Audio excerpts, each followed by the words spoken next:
Okay, so we're continuing what we started yesterday, which is talking about the halachot of Shabbat, in particular, talking about whether or not we can clean utensils that we used over the course of Shabbat, specifically talking about food type utensils like forks, spoons, glasses, pots, pans, and so on. The general idea that we said yesterday, we want to be preparing for Shabbat for the weekday. So if we're not going to be using those utensils again on Shabbat, then in general, we shouldn't be cleaning those utensils. That was the basic thing that we said. We did a number of exceptions, and we continue with one of those exceptions. Kelim melukhlachim, שקיים חשש שתתבקנה שאריות האוכל בדפנות הכלי, וזה יקשה עליו את ניקוי הכלים במוצאי שבת, מותר לשלוטם במים בשבת, כי הרי שרייה זו באה רק למנוע שינוי במצב הקיים. He says, let's say you have regular pots, not expensive. We talked yesterday about expensive, and you can use expensive pots if you don't clean them. But regular pots that are not expensive, you're not so worried. But if you leave the food on them over the course of Shabbat, then it's going to get stuck to the pot or the pan or the knife and whatever it may be, and it will be very hard to take it off. He says you are at least allowed to put it in a sink or a pot full of water so that it soaks and the thing will not harden and dry on that. שאריות התבשיל בדפנות הכלי, אסור לשלוט הכלי במים בשבת, כיוון ששתייה זו באה להקל על ניקוי הכלי במוצאי היום.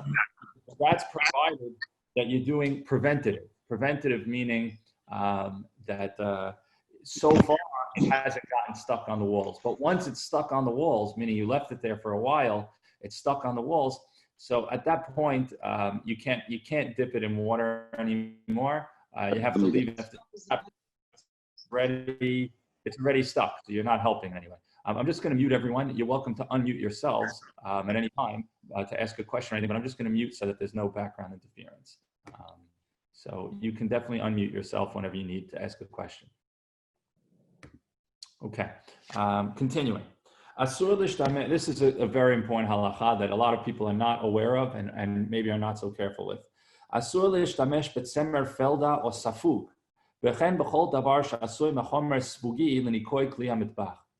So he says you're not allowed to use either a felt or sponge type material in order to wipe off the utensils.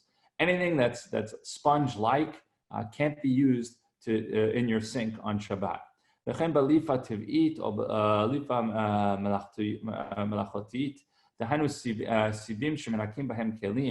אבל מותר להשתמש בליפה העשויה מחומר סינתטי שאינו בולע כלל. אם זיפי הליפה מופרדים זה מזה ואינם צפופים כגון זה שקוראים ננס. So basically, in order to clean utensils on Shabbat, we are concerned about using natural products like a sponge or even a towel or something like that you're going to get completely wet, because we don't want to squeeze out the water from there. That would be a different problem on Shabbat, and we don't want to be using that. So therefore, there's different ways that you could do it. So first of all, you could just use your hands, right?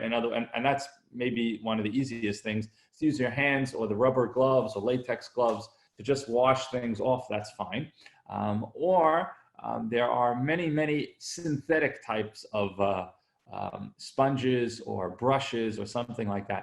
Something that if it's made out of plastic or some other man-made object, it's probably not going to absorb the water and then get squeezed out when you're using it. So that's the basic gist of what you need to do in terms of washing utensils on Shabbat. So if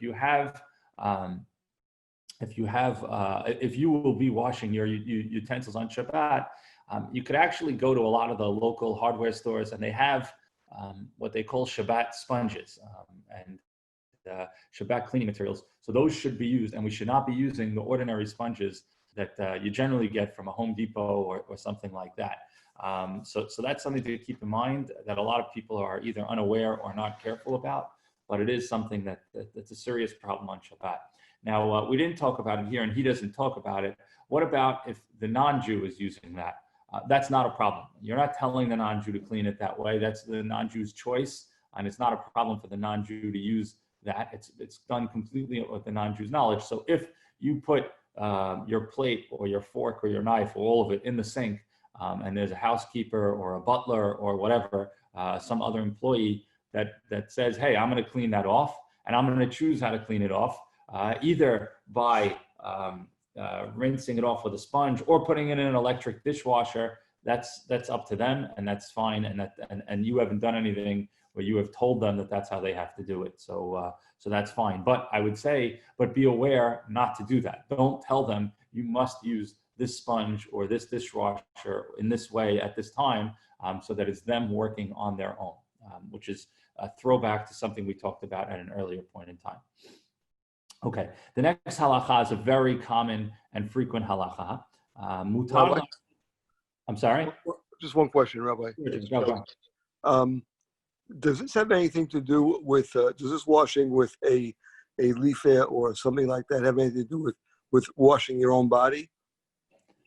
So we actually talked about, I guess a week or two ago, about some of the laws of bathing. So this is a separate set of laws. No, it has to do with the squeezing process, which becomes a problem. It's a connection to a melacha. So it's a separate thing. In terms of, it's considered what's called sochet. Sochet is to squeeze out something, and that's something that's a problem.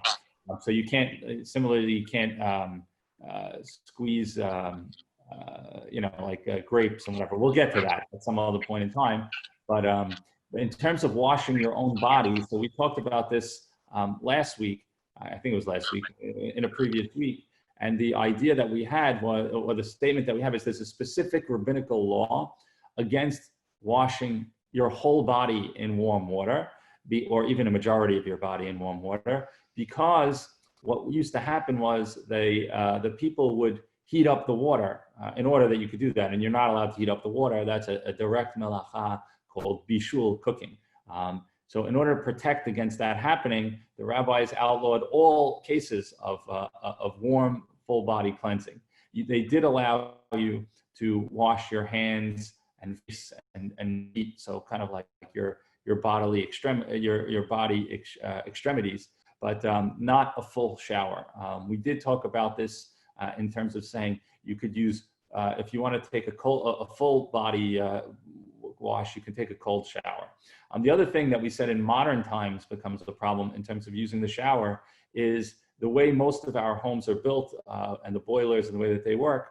When I take a shower, so my boiler level lowers, it lowers the water, and then it pours more water in, which gets heated right then and there. So I'm causing water to be heated up on Shabbat. So the truth is, showering on Shabbat, which is difficult not to do because we're so used to showering every day, presents a major problem. We should do what we can not to shower on Shabbat,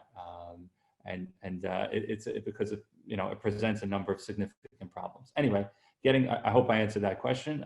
Getting back to what we were getting to here. מותר לנקות בקבוק תינוק במברשת ששערותיה עשויות מחומר סינתטי ואינן צפופות זו לזו. So a very common problem in terms of washing dishes is baby bottles. And baby bottles are less of a problem because in general, we want to reuse them pretty frequently. The baby or the young child usually needs the bottles a number of different times. So what you really want to try and do is use the synthetic cleaners, which they have. They have a lot of these brushes that are made out of plastic. Those are no problem. You can use that to clean off the baby bottle. We should not use the sponge, as we said. Next halacha is an interesting one. Mutar livror sakinin kapot umazlagot hamuravim ze bazeh lachar sudat Shabbat. So we're talking about now after you've cleaned the utensils. You had your dinner and you have a number of knives, forks, spoons, and so on, and they're all mixed up. And now you want to put them in the drawer. And if your drawer is anything like my drawer, you don't just throw them in the drawer. You have a spot for knives, a spot for forks, a spot for spoons, a place for one type of cup, a place for a plate, and so on. Our kitchens are pretty orderly. So there's a concern, and some people hold by this as it's forbidden. There's a concern of something called borer. Borer is a milacha that we're going to get to, which is separating the good from the bad and dividing things up. And some have said that it's a concern about separating knives, forks, and spoons because you may be violating that melacha of borer.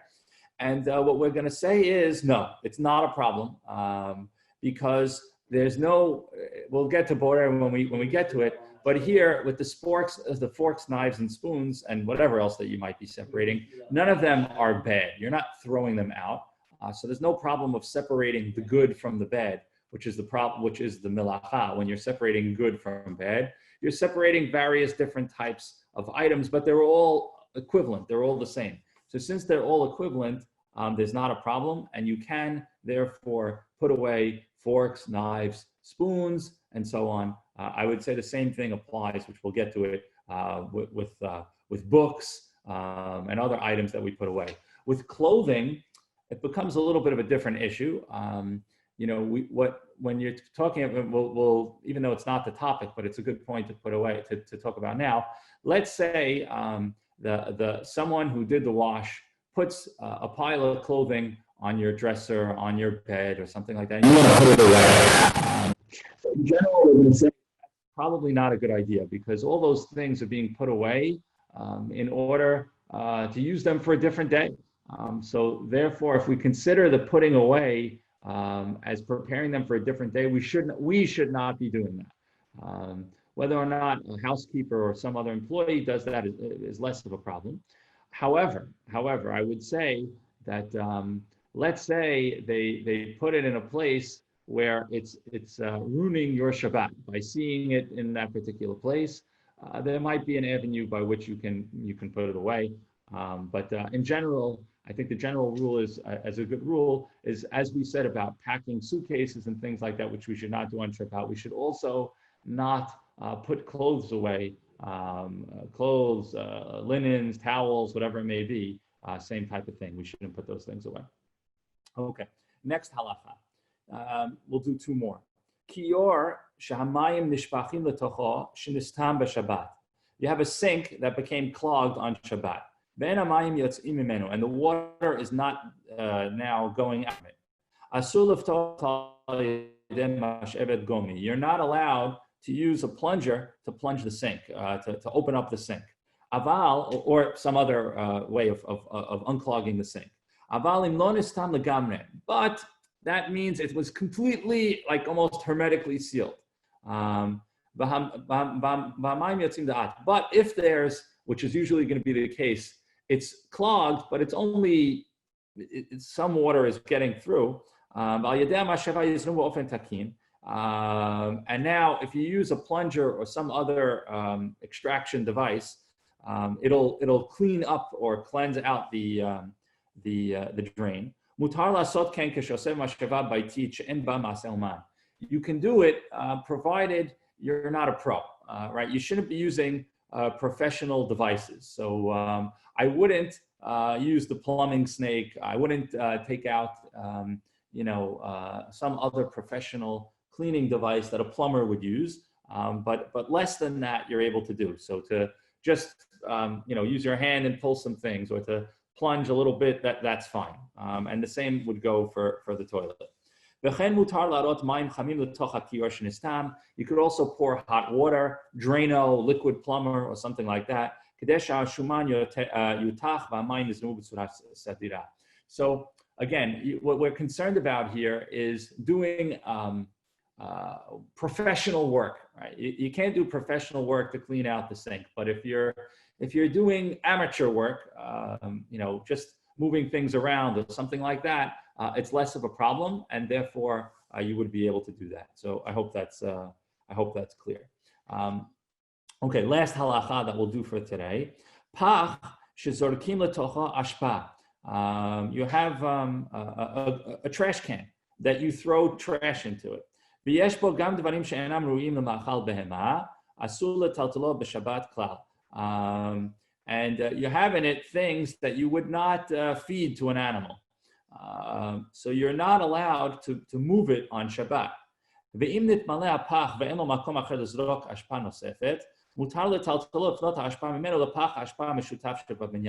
However, once it fills up, and you still need room in that garbage. So what are you going to do with it? At that point, you're able to move it. And so true too, even if it's not full, or it's filled up and it's going to start smelling, which is usually going to be the case. You could take it and put it either in the garbage chute in the building or in the trash can outside the house. And you could even take the can, empty it, and then bring it back. You're even allowed to do that. Okay, so this is taking out the trash, right? And taking out the trash has a couple of issues with it. So first of all, would there be, if it's outside your home and there's no eruv, so that could be a problem. So we'd have to be mindful of that. Baruch Hashem, in our neighborhood, we do have an eruv. So that takes care of a lot of things, and so too in Deal and lots of other cities that we would go to. So the eruv is an issue, but generally, the carrying is an issue, but in a place where there's an eruv, it's not an issue. In addition to that, what we're saying is that if the garbage is something that's not a food item and it's not disturbing in any way. So let's say you have kind of like an office waste can, right? Where you have some sheets of paper and maybe an unused package or something like that. We should just leave that. It's not bothering anyone. It's not full. You don't need to refill it. Just leave it there. You shouldn't be taking that and emptying the trash out on Shabbat. But once it starts having food items or things that could smell or things like that, then of course you don't want to leave it there because it's going to ruin your house, your atmosphere in your house. So you can take those out and you can refill them. So, meaning putting in a new bag or something like that. And you can take it either to a joint chute or, to some place where it's going to get compacted or something like that. You're able to do that and it's not a problem. So that's what we're going to stop today. Tomorrow, we're going to pick up with some new halachot related, which are, what about cleaning the floors, the carpets, or things like that when they get dirty? Because that happens a lot. If you look at your dining room table or your living room, very often they get pretty messy. What are the halachot about cleaning those areas up? That's what we're going to talk about tomorrow. If anyone has any questions, feel free to unmute yourself, but hopefully we made everything clear. Thank you. Thank you so much, guys. Thanks for joining. Please remember we're doing a 7:45 joint tefillah today. So if you'd like to join us for the 7:45 minyan